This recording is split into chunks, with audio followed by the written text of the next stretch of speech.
The gas came in low, like a thought you couldn't shake. Private Thomas Hale smelled it before he saw it, sweet and wrong, drifting over the wire and sinking into the trench as if the earth itself had exhaled. Someone shouted. Someone swore. The world narrowed to a single word passed mouth to mouth like a prayer. Gas. Corporal Finch was already moving. He slammed his helmet down, hands sure, voice calm in a way that made Thomas listen without thinking. Mask on. Now, lad. Thomas fumbled. His fingers felt thick, useless. The canvas of the respirator stuck to his gloves. Finch grabbed him by the collar, yanked him close, and forced the mask into place, sealing it with a practiced slap.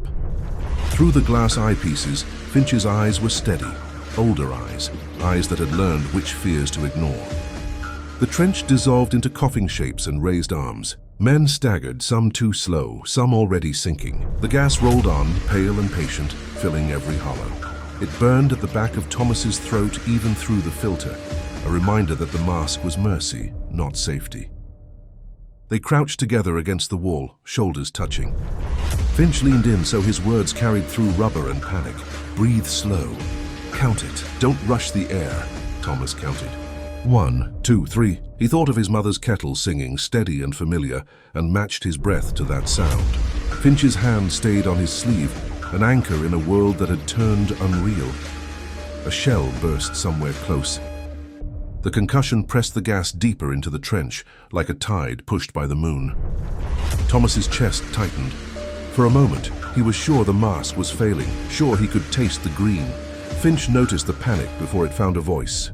He squeezed Thomas's arm hard enough to hurt. Look at me, he said. You're still here. Time lost its shape.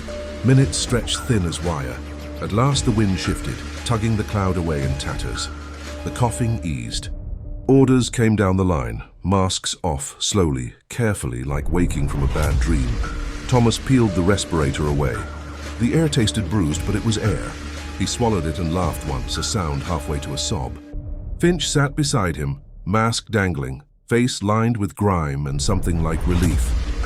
Tea after, Finch said. If the world's feeling generous. Thomas nodded.